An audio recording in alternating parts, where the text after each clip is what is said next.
जैसा कि लोग कहते हैं कि बीए करने के बाद, बैचलर ऑफ आर्ट करने के बाद जॉब नहीं है, या इसको लोग ये भी कहते हैं कि ये एक बहुत छोटा सा कोर्स है। ऐसा मिथ इंडिया में है। बट हमारे सामने आज एक ऐसी शख्सियत बैठी हुई है जिन्होंने बैचलर ऑफ आर्ट करने के बाद अब्रॉड गई, वहां से पढ़ाई कर रही हैं, नीदरलैंड गई हुई हैं और बहुत अच्छी पढ़ाई कर रही हैं। और लोगों के अंदर जो मिथ है कि बीए करने के बाद कोई सरकारी जॉब की तैयारी करता, प्राइवेट सेक्टर में तो कुछ बड़ा होता ही नहीं है, तो इस मिथ को गलत साबित करने के लिए मेरे सामने आज रचना मैम बैठी हुई हैं। आज ये सारी चीजें मैम क्लियर करेंगी कि कैसे हम अब्रॉड जा सकते हैं बैचलर ऑफ आर्ट करके। सो वेलकम रचना मैम। हेलो।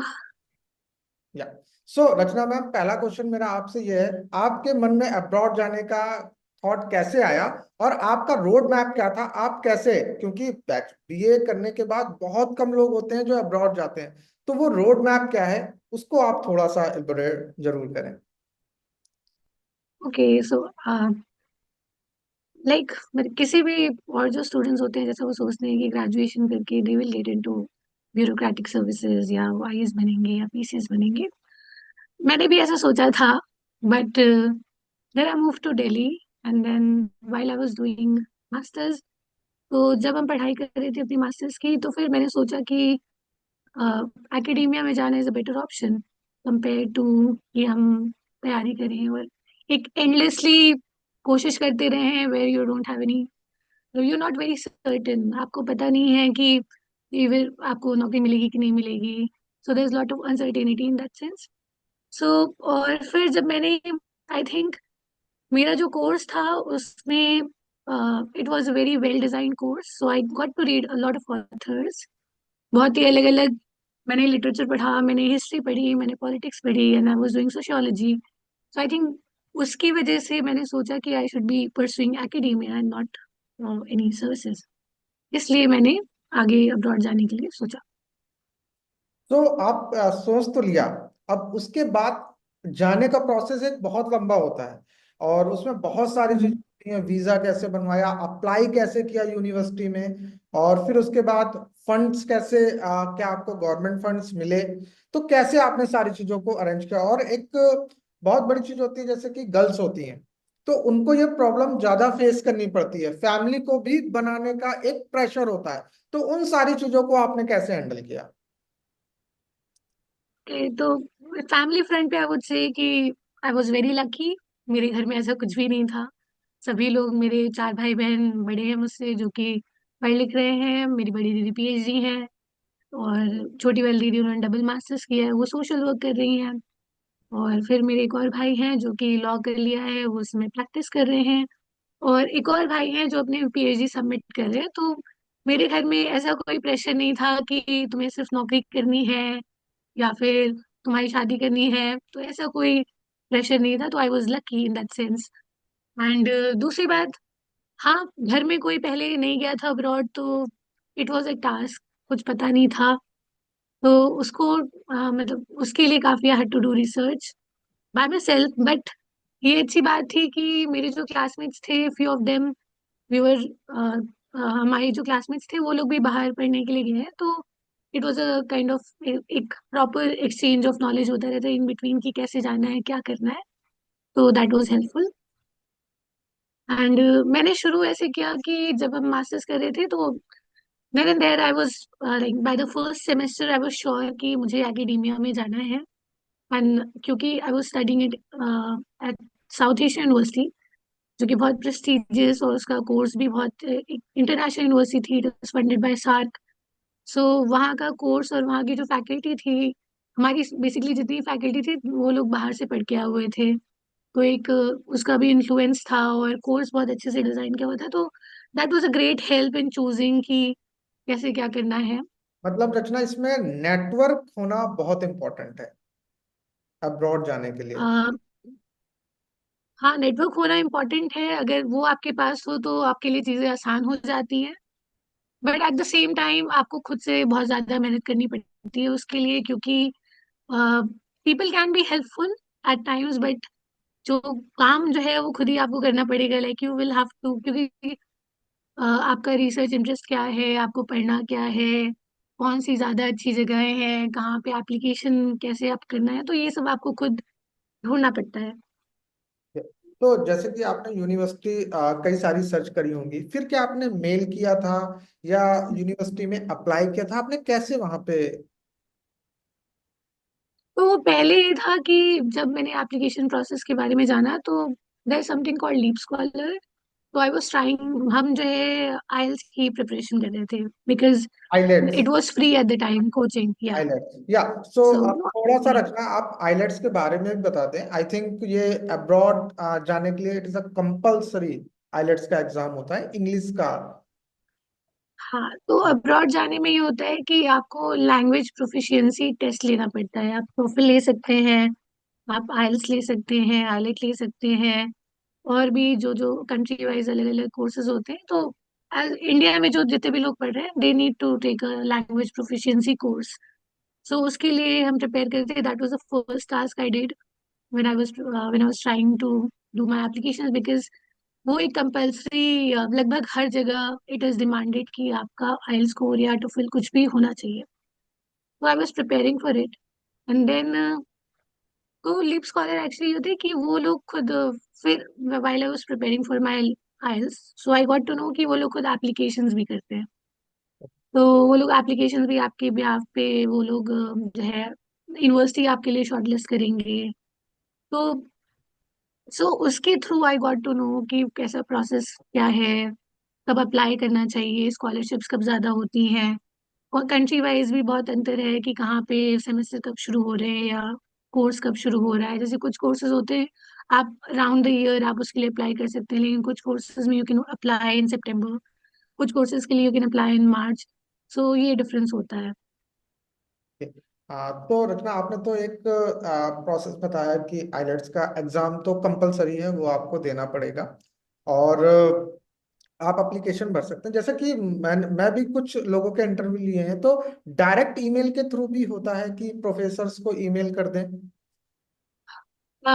ये ऐसा मतलब ऐसा डायरेक्ट नहीं होता है। क्या होता है, जैसे कि एट टाइम मैंने यूनिवर्सिटी ऑफ सिडनी में अप्लाई करने के लिए हम सोच रहे थे।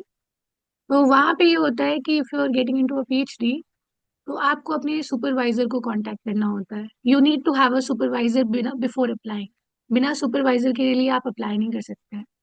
Then you have to contact professors, उनको बताना होता है कि आपका इंटरेस्ट क्या है, आप क्या पढ़ना चाहते हैं या क्या परस्यू करना चाहते हैं।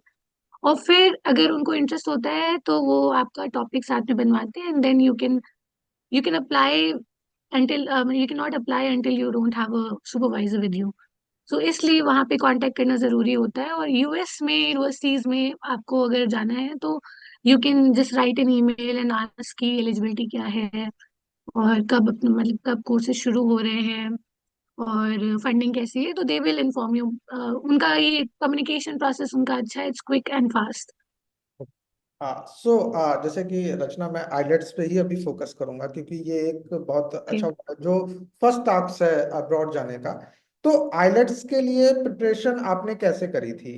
कोई कोचिंग लिया था या सेल्फ?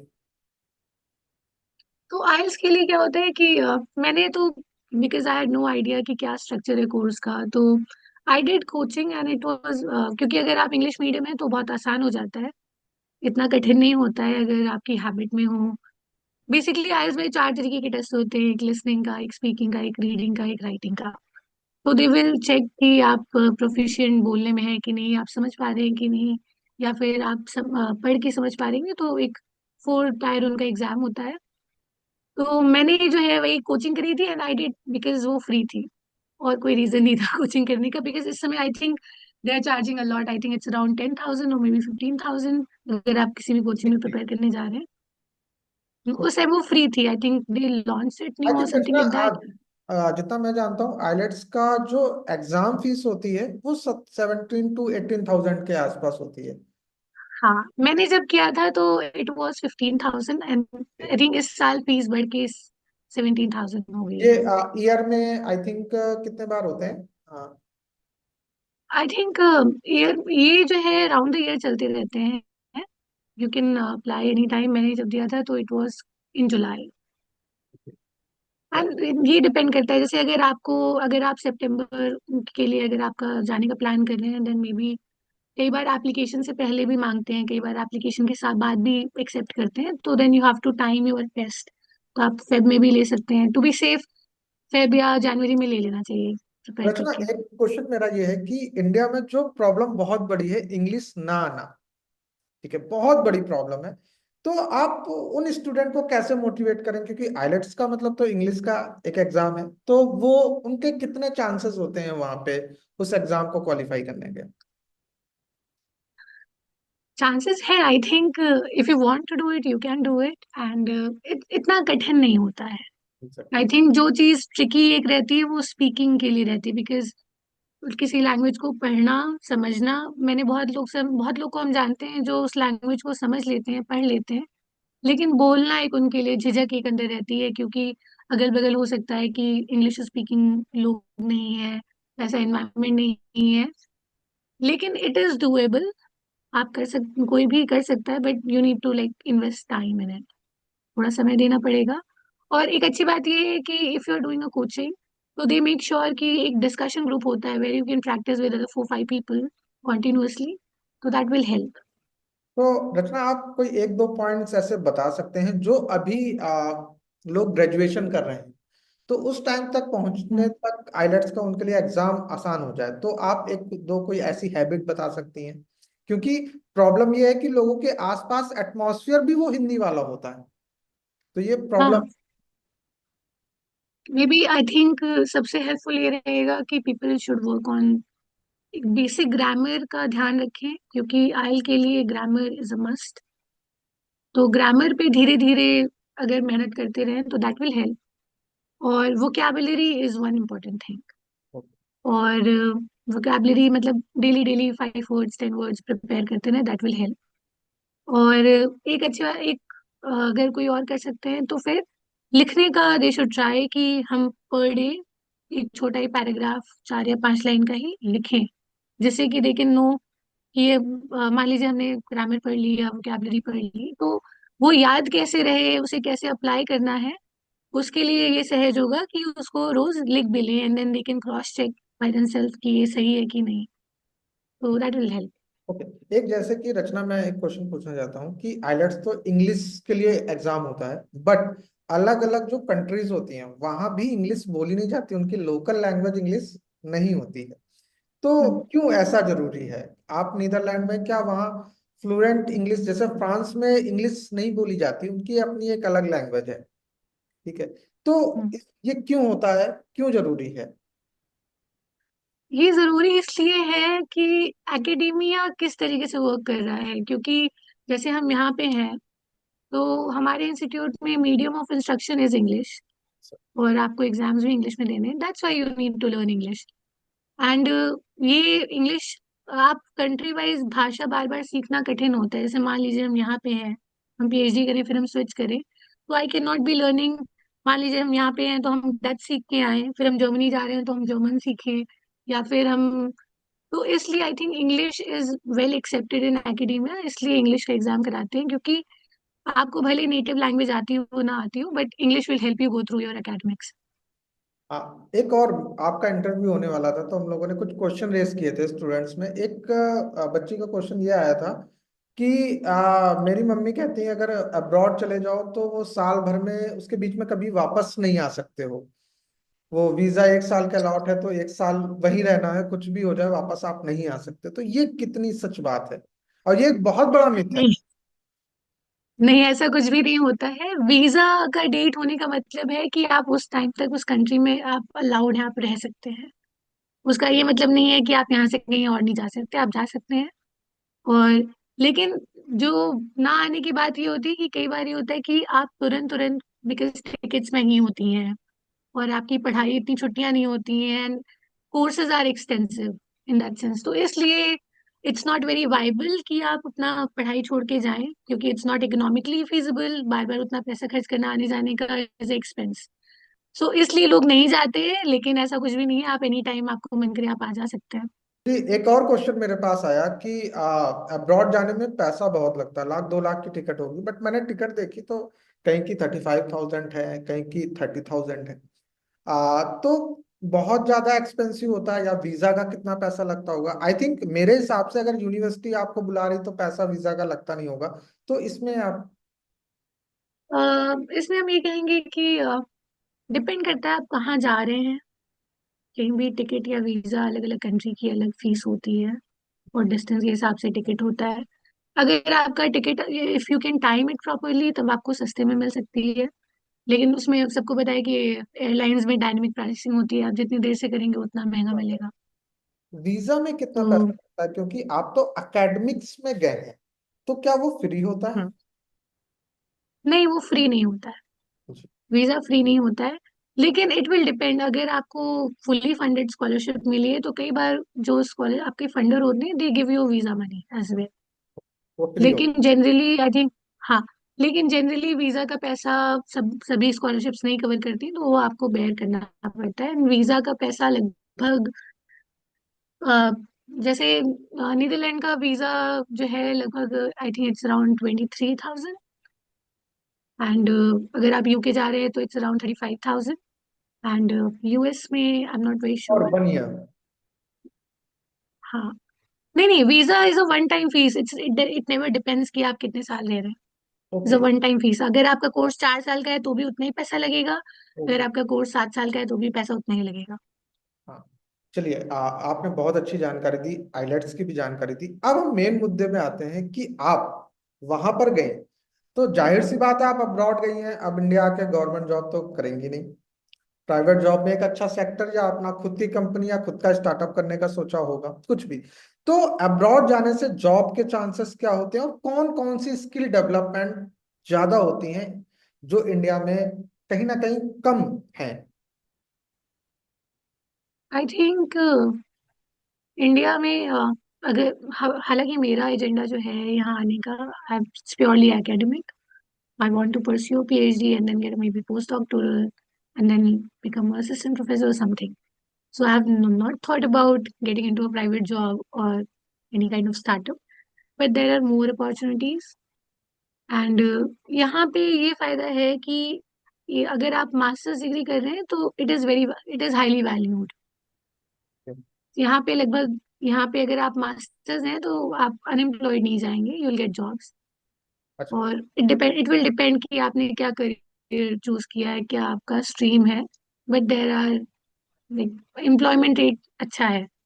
अच्छा, नीदरलैंड में ही, वहीं पर ही आपको जॉब मिल जाएगी? नीदरलैंड में ही, या या, हाँ।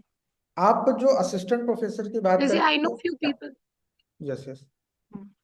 आई हम ये कह रहे थे कि आई नो फ्यू पीपल जो कि मेरे सीनियर बैच के हैं, and who are going to complete their degree in December, लेकिन they are already doing jobs here किसी अच्छी एनजीओ में या किसी कंसल्टेंसी सर्विसेज में या कहीं भी, तो they are getting better, they have opportunities to get employment. Rachna, आप जैसे वहां रह रही हैं, तो जो लोग जॉब वहां कर रहे हैं, यहाँ जैसे कि लोग जब बहुत हाई लेवल पे डिग्री करते हैं, ठीक है, मैं आईआईटीज की भी बात कर लेता हूँ, जो इंस्टीट्यूट है, जब हायर डिग्री पे जाते हैं तो फ्रस्ट्रेशन लेवल उसी लेवल का बढ़ता चला जाता है। जितनी आप हायर डिग्री में जाएंगे उतना ही फ्रस्ट्रेशन लेवल आपका बढ़ेगा भी। तो क्या ऐसा वहां पर भी है कि जितना आप हायर जाएंगे फ्रस्ट्रेशन लेवल या प्रेशर लेवल बढ़ता है, ऐसा कुछ? नहीं, ऐसा यहाँ नहीं है। यहाँ पे पढ़ने वो लोग आते हैं जिन्हें उसमें इंटरेस्ट है। It has nothing to do with jobs. ऐसा नहीं है कि यहाँ पे नौकरी नहीं मिल रही है इस वजह से वो पढ़ रहे हैं आगे। It's not like that.